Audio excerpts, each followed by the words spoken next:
I'm on to the pursuit of truth. So there's a few things I want to go through. I hope I can put them in the right order. All from Sky News. First, an update on me trying to help my daughter with education. My daughter is autistic, and through nursery we've never found any troubles. But now we've gone to mainstream big school.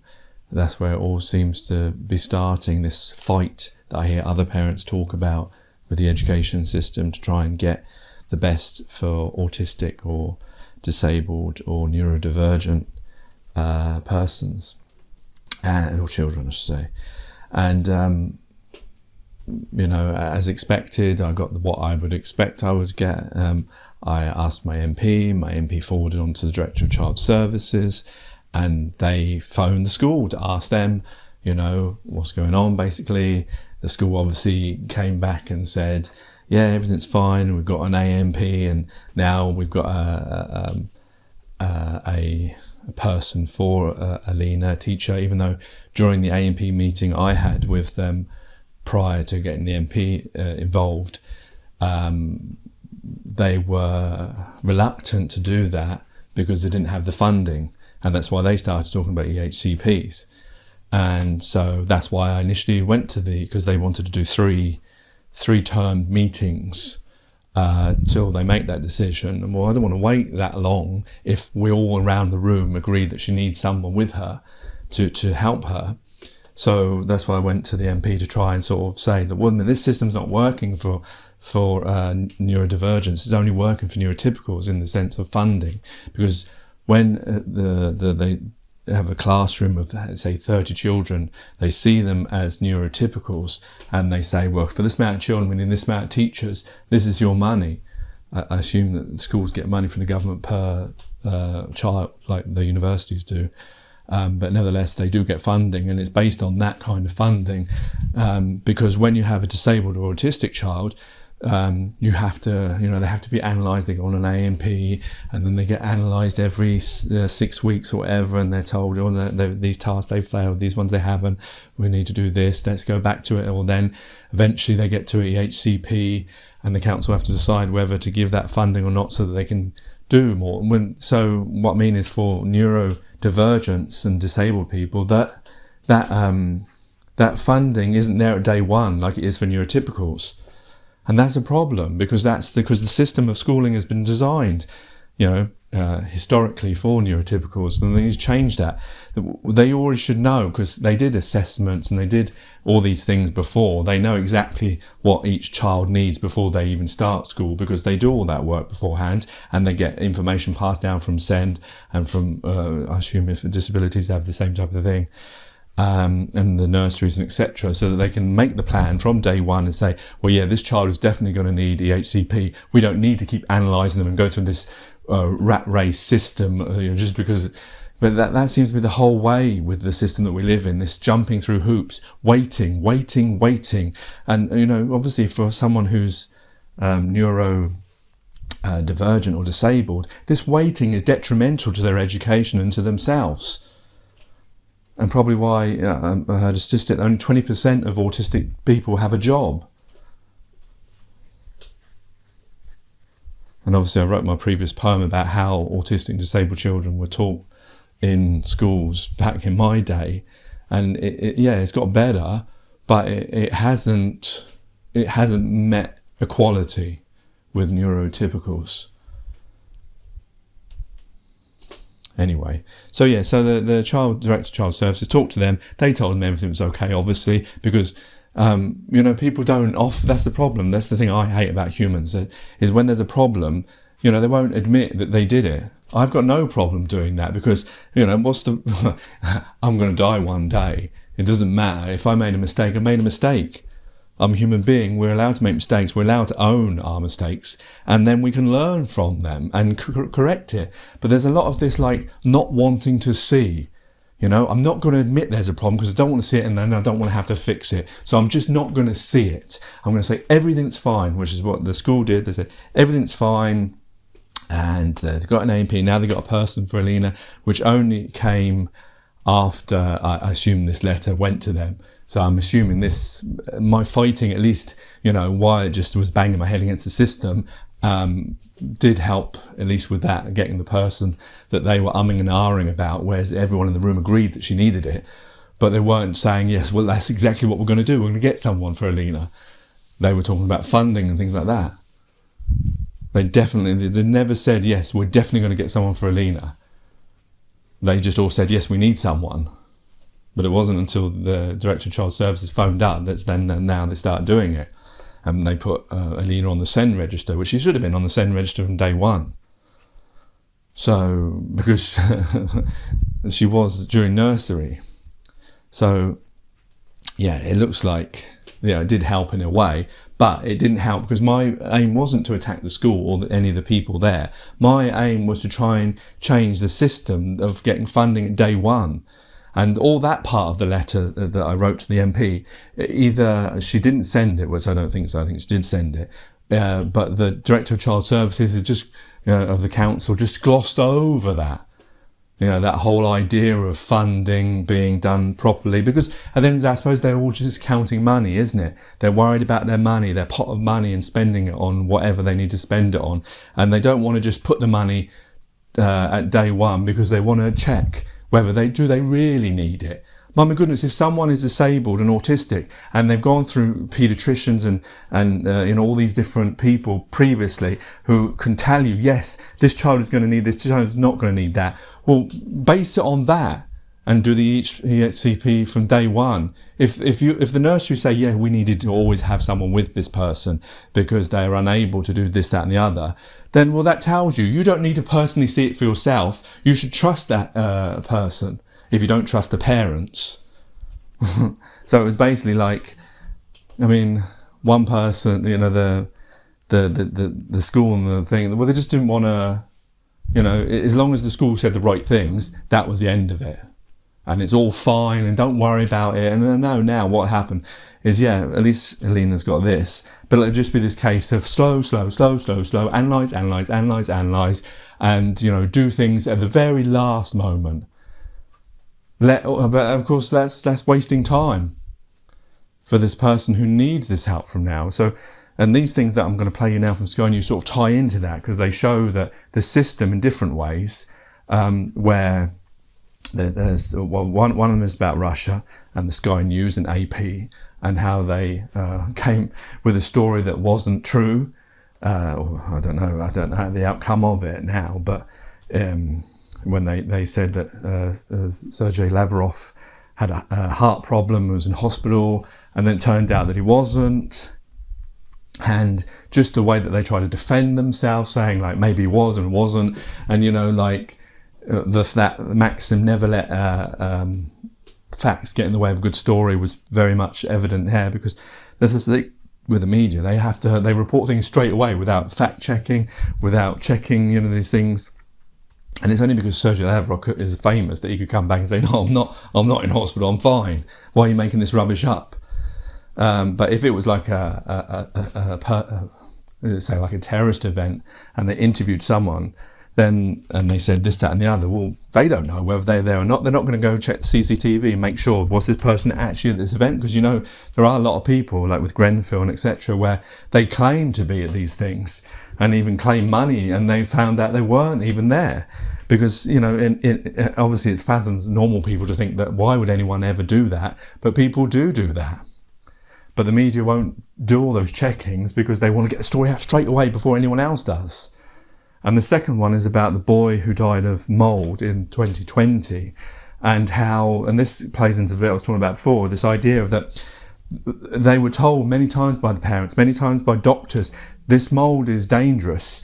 And many people came from the council to visit this property, saw the pictures, I'll put the link to the actual video, you can see it, and still didn't do anything, still allowed them to stay in there and that child to die.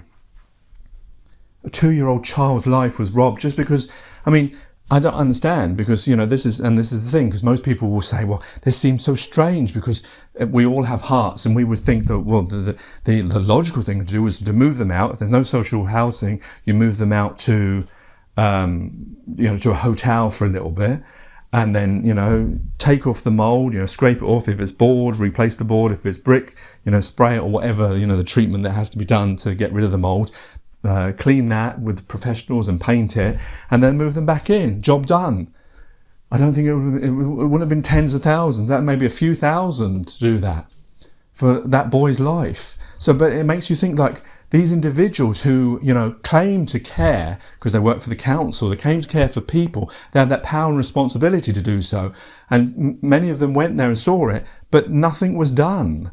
Well, how do you square that off? Because we all believe, you know, when we hear these stories, our system kicks in and we believe that, wow, no, this is, you know, that people couldn't be like this. And when you come across it in your real life, in your day-to-day life, and you see it for yourself, and you try to tell someone else, everyone else will always sort of say, no, it can't be that. People wouldn't ever be like that. But yes, it's happening. People are like that. There are a lot of people out there that don't want to admit a problem and don't actually want to sort it out and solve it. And most of it comes down to money, obviously, but that and the system being, you know, not fit for purpose, which is why I always call that we need to change the way we all live, change this way of greed, possession, and etc., and money, and find a better way of living. So I'm going to play this, the Russian one first. I hope I can get it, if I can pick the right one. I think it is this, it's Kay Burley's show, I think. It'll be this one. So we'll start with this. And hopefully I'm getting the bit where they say, oh no, we've got a photo of him.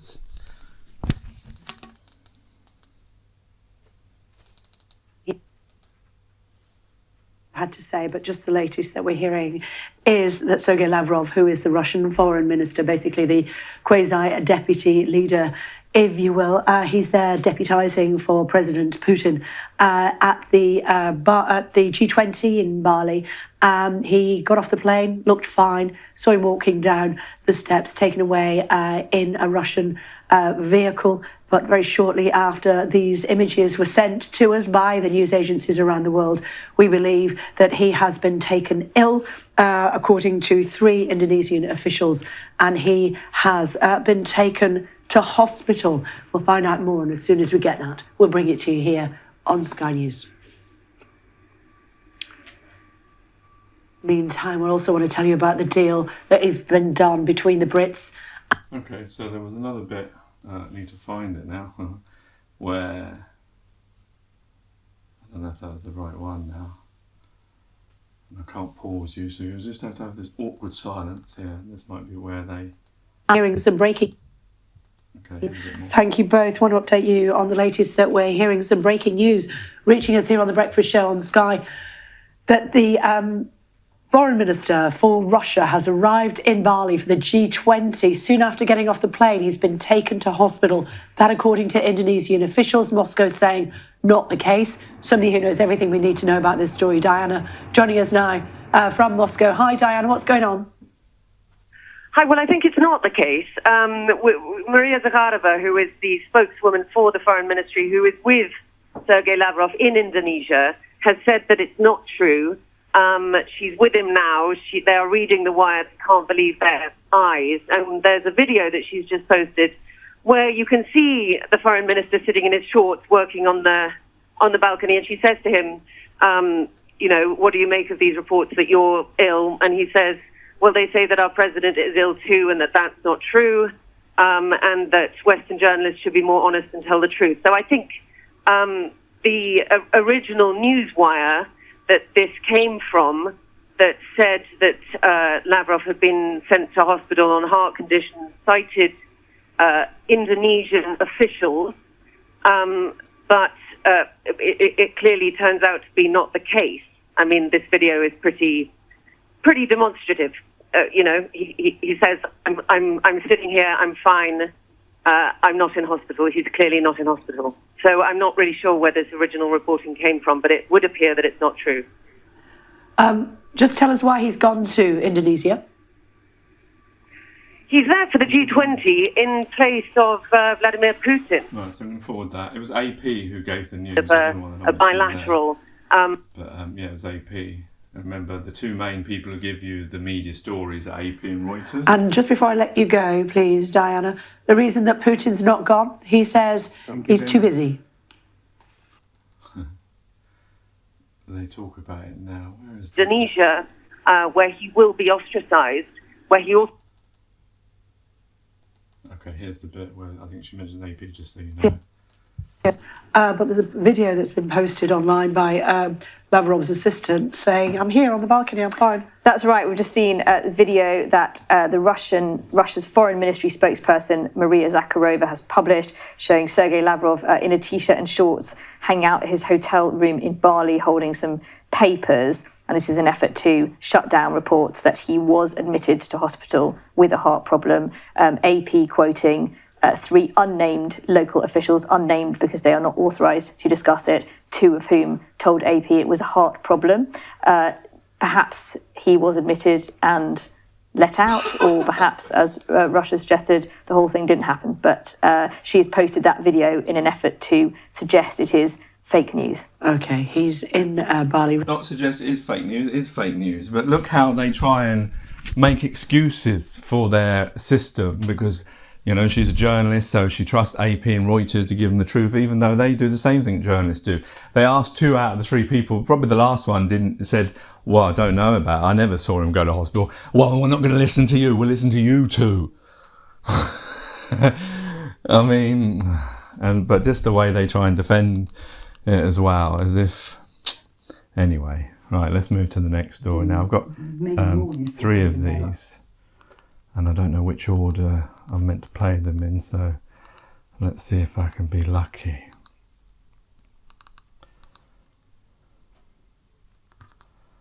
Yeah, I think this is the right one. To Rochdale and listen to the lawyers of the family of Awaab Ishak. Of course, the coroners decided this morning that he did die because of the presence of mould in his house, something that his parents had raised as an issue to the Rochdale Borough-wide Housing Association before action was taken. Let's listen in. When Awaab died, our lives changed forever.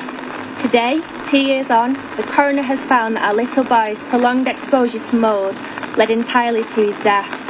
We still cannot get our head around the fact that despite all the complaints we made to Rochdale Borough-wide Housing, in addition to the information Rochdale Borough-wide Housing received from an NHS member of staff expressing their concern for Awaab due to mould at the property, they did absolutely nothing to rectify the severe mould in our property. We cannot tell you how many health professionals we've cried in front of, and Rochdale Borough Housing staff we have pleaded to, expressing concern for the conditions ourselves and Awaab had been living in. We shouted out as loudly as we could, but despite making all those efforts, every night we would be coming back to the same problem. Nothing was changing. We felt like we were getting nowhere, and we weren't. Often our calls weren't even answered. We don't feel Rochdale Borough-wide Housing actually cared about us. Awaab's coughing fits would sometimes last 2 to 3 days. There were days we wouldn't be able to take him out of the house because of how bad his coughing was. But of course, by him staying in the house, this made his coughing worse. We were absolutely trapped. Living in these conditions affected every aspect of our lives. We didn't feel at peace with ourselves when in the property. All the time we felt troubled. We were anxious and fearful of what the mould was doing to Awaab. Whenever friends would come to visit, they would tell us that the conditions that Rochdale Borough-wide Housing were keeping us in were not right. We have no doubt at all that we were treated this way because we are not from the country and less aware of how the systems in the UK work. Rochdale Borough-wide Housing, we have a message for you. Stop discriminating, stop being racist, stop providing unfair treatment to people coming from abroad who are refugees or asylum seekers. Stop housing people in homes you know are unfit for human habitation. We were left feeling absolutely worthless at the hands of Rochdale Borough-wide Housing. If Rochdale Borough-wide Housing ever come across similar issues again, we hope they deal with it in a more humane, efficient, professional way than how they behaved with us. We want to end by telling you who our beautiful Awaab was. He was always full of smiles. He liked to joke and was full of life and laughter. He used to enjoy playing on his bike and with his ball. He always wanted to be with us. His absence leaves a huge void. We would like to say a huge thank you for all of the advice and support, Farley solicitors, and Christian Weaver of Garden Court North Chambers have given us throughout this difficult process. We would also like to thank the senior coroner for carrying out such a thorough investigation into our son's death. Our lawyers very kindly worked on our case with no guarantee of payments. The legal aid agency only confirmed that lawyers would be paid 2 days before the case started, despite preparations for the case having been ongoing for months and months.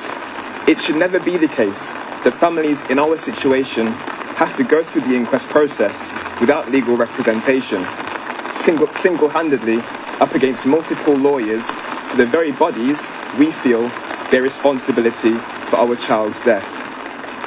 Were it not for our legal team being so committed to representing us, even without payments, that could very well have been our reality.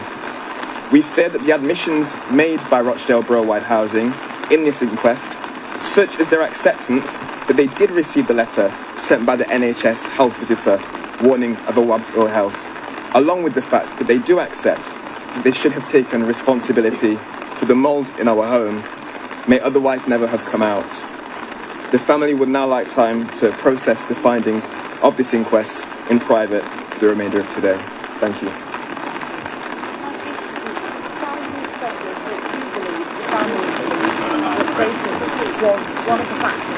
We won't be taking any questions at this point. Thank you. Thank you. We heard there from two lawyers, Christian Weaver and Kelly Darlington, from, of course, Awaab Ishak's family, reading out two statements from his family and summing up their not only the case results, the fact that they felt that Rochdale Borough-wide Housing did nothing to rectify the issues in the house, despite being notified, but went further than that and accused Rochdale Borough-wide Housing of being racist. They said they had no doubt they would have been treated in this way because they're not from this country. Let's bring in our correspondent Inzamam Rashid, who is at Rochdale Coroner's Court and was listening to that and been close to this story throughout. And of course, the family, after this coroner's decision, feel immensely aggrieved, Inzi, but went further into why they felt Rochdale Borough-wide Housing didn't do more. Yeah, well, clearly a lot of anger from the family. That was evident in their statement, and we are still waiting to hear from Rochdale Borough-wide Housing. We'll bring you their response. We're expecting a statement from them very shortly. We'll bring you their response as soon as possible. But this is all about the parents who were stood next to their lawyers there. Their little boy, Awaab Ishak, a 2-year-old, who sadly died in December 2020. And the reason that they're out speaking here today is because the coroner, after an inquest of a couple of weeks, has ruled that actually Awaab Ishak died as a result of severe respiratory condition caused to his prolonged exposure to mould in the home where he was living. It was a 1-bedroom flat in Rochdale where Awaab was living with his parents, a family who'd come over from Sudan seeking asylum, and this was the accommodation that they were put in. They raised issues around the flat's condition to the housing authority, to other authorities as well, a number of times back in 2017. However, the boy's condition worsened as he was spending more time in that flat. What was quite striking is that the coroner said the property had inadequate ventilation and was not equipped for normal day-to-day living activities, which led to excess damp and condensation. She'd also said earlier this morning that I find, as a matter of fact, that the development of Awaab's severe respiratory condition, which led to him going into respiratory arrest, was entirely due to the prolonged exposure he had to mould in his home environment. And I think probably what was the most shocking lines that came out of this inquest and the summary from the coroner, she'd said that how does this happen? How how in the UK in 2020 does a 2-year-old child die due to exposure to mould. This issue is simply not a Rochdale problem, nor is it a damp and mould simply a social housing problem. It is a significant issue in the private sector too. So she reiterated the fact that this isn't just a problem here in Rochdale, this is in fact a nationwide issue, and it's why the coroner had managed to get hold of the housing ombudsman early to give evidence into this inquest, reiterating the fact that this is a problem that happens up and down the country when it comes to social housing issues. But today this has boiled down to the death of a 2-year-old boy, Awaab Ishak. His family clearly distressed and incredibly angry about the way that they have been treated throughout their campaign to get justice, as well as the way that they were dealt with when they actually raised issues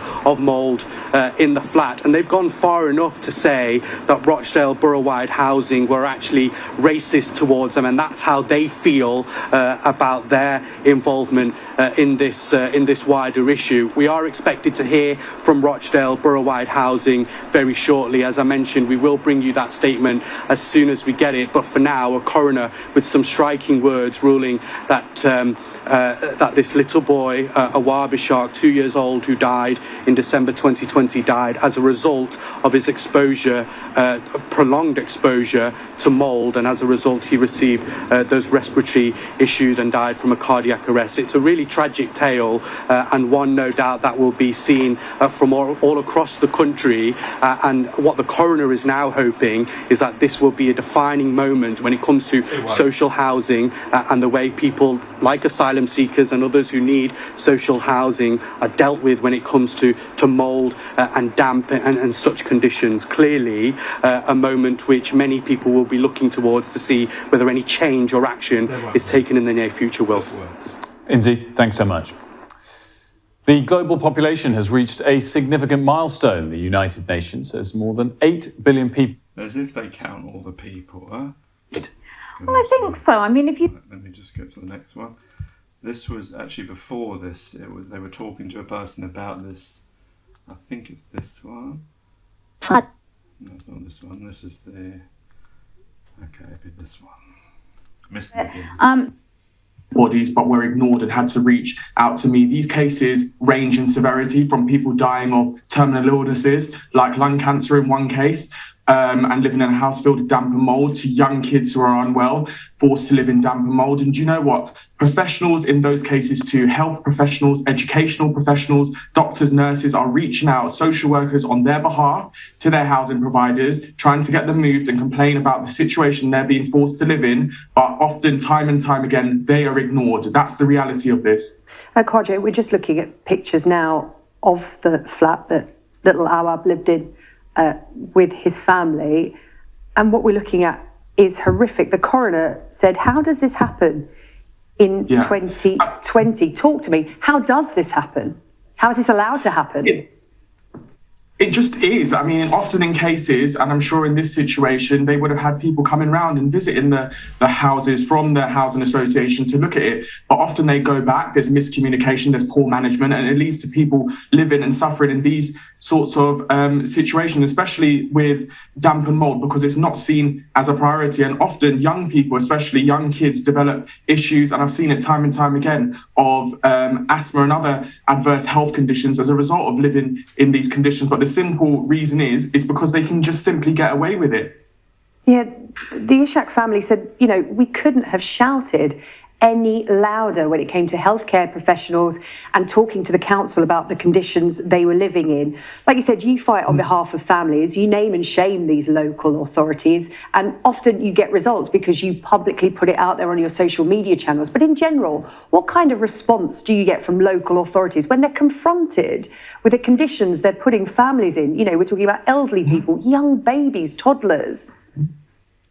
I mean, it's absolutely disgraceful that I'm out here having to do this, but often because I use the tactic of shaming them publicly into completing works, the response is normally positive. But when I speak to the tenants and find out how often they've been complaining in the past, who it is that they've reached out to, they've been complaining but being ignored, and that's why they feel like they have to come to me and reach me. And then often when I do post on social media, you will see the housing providers in the comment section saying, we're really sorry this has happened. Please, could you pass on the details of this tenant so we can deal with it? The tenant has been reaching out to them, in some cases, several years, but they're left and ignored. And I think it's very important to mention in the response, especially with Awaab's case by the housing provider, they said simply it was a learning experience for them as a housing provider. When for mum and dad, the reality is they've lost their son as a result of this. And this is happening to families up and down the countries in tens of thousands.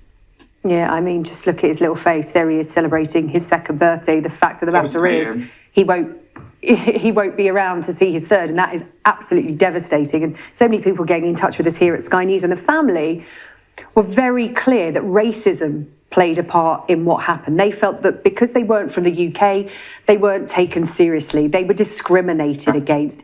How much do you see that play a factor in social housing? Be very blunt with us, be very honest, just tell us how it is for the people that you deal with and try to help.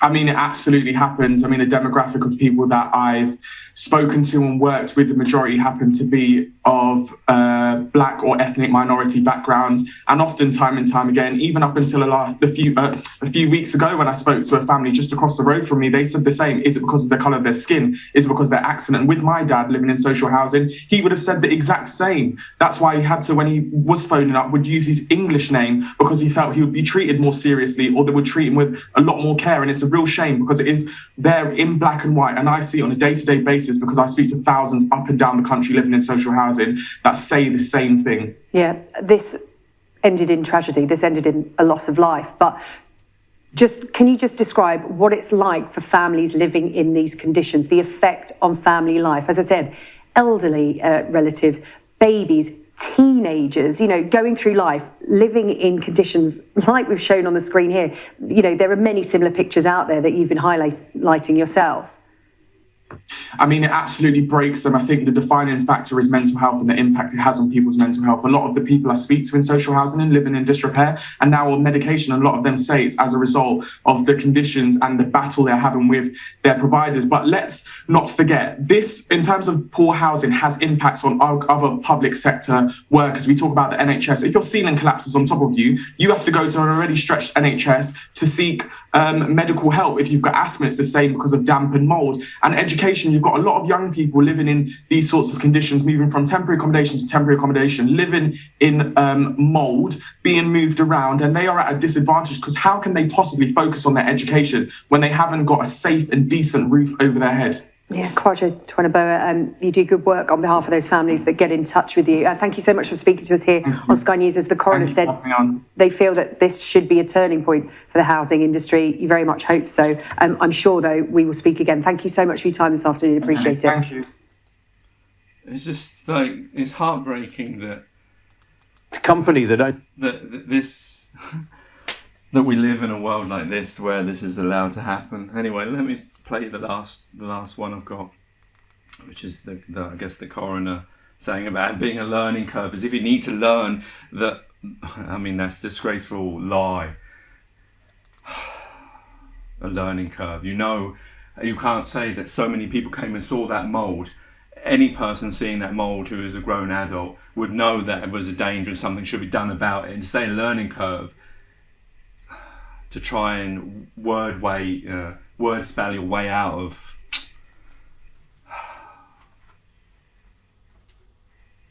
Should be a defining moment for the housing sector. Well, Downing Street have described the circumstances that led to this little boy's death as unacceptable, and the Housing Secretary and Levelling Up Secretary Michael Gove has been speaking about the coroner's conclusions in the past hour. When you've got a situation where you have a young child in a house that is unfit for human habitation, it is a basic responsibility of the local authority, but in particular the housing association, to make sure that people are in decent homes. And all this whataboutery, all this, if only we had more government money. Do your job, man. The chief executive of this organisation was responsible. He was warned, his organisation was warned. There is no excuse for having people in the UK today living in homes which are in this condition.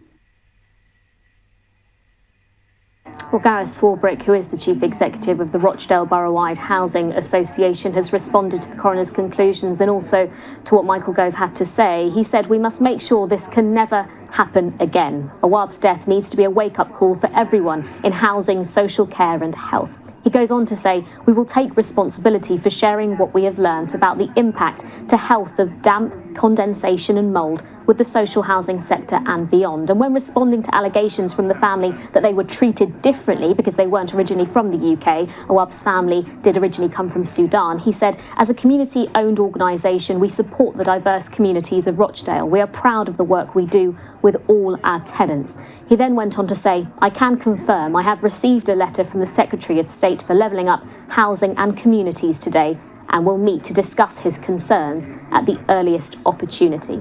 The devastating findings of this inquest will no doubt reverberate around the housing sector and nationwide. Yeah, absolutely. Ashna, thank you very much. I mean, can you believe? You hear my voice, yeah? You hear the emotion in my voice, the sadness in my voice, because I'm a human being who has empathy for that family and for that 2-year-old that's lost his life. Where is that empathy? Where is that sadness? Where is that sorrow in the Rochdale, saying that, I don't know whether it was a racist thing. I think race does play a part, but I suspect they were just as bad to other people who may or not be black and ethnic, because that's how the council are. That's how they are with their housing.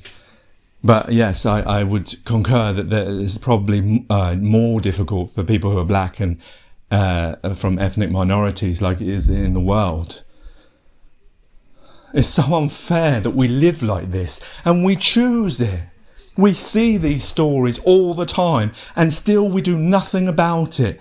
Like, I find the same thing, that I'm have the same thing where you have to fight and it never gets changed until something tragic happens or until someone shames them, like you heard in those stories. That's the way it always is with people, unless someone famous gets involved, suddenly they do something. Why is it like that? Why are human beings like that? That they know there's a problem. Would they have liked their children to have lived in that situation? I think that this is, some people would suggest that this is a criminal case, that those people who saw that condition, did nothing about it, those in control, that should be a criminal case. Because I don't accept that they can just get away with it as a learning curve, or he didn't seem to. They're gonna share their findings. If there's something fucking new about finding that mould can kill you or can give you respiratory illnesses, as if somehow he's like, oh yes, I'm open to it now, and here I'll share the information. I'm going to be the good guy, but you're not taking ownership of what you did, what you didn't do. Why you didn't do it? Why didn't you just move them out and fix the problem?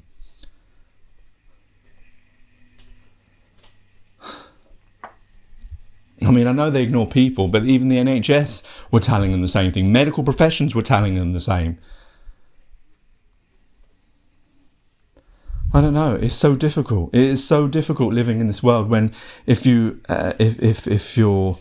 from a different country, or if you're the colour of your skin, or if you're autistic, or if you're disabled, anything that's not, that you have to go through the system, you just get treated so badly and pushed off. You can't just say thing once and expect it to be done. You have to keep banging your head against it.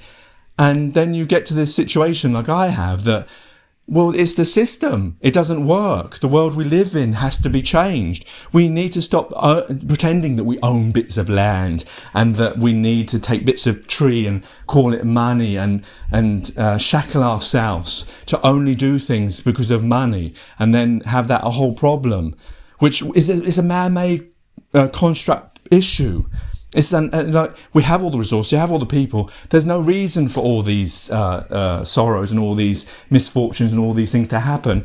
But the problem is because look at the people in power. All they care about is holding on to that power. All they care about, like Putin or Biden or Rishi Sunak or Churchill or Hitler or whoever, all these powerful people, all these celebrities, they just want to keep everything the same. All these religious people as well, unfortunately, who should know better because God tells you that it's all of ours. But still, we don't care. We allow men to possess things and to control things and to make our lives miserable for money. And keeping this system that we all know doesn't work. How many more examples do we need? Whether it's wars, whether it's when people die of famines or things that we already know we've cured of. With the charities every year that we see the suffering all the time of human beings, our fellow brothers and sisters. I don't know. What's going to make this change? Take care, Daisy. God bless and peace.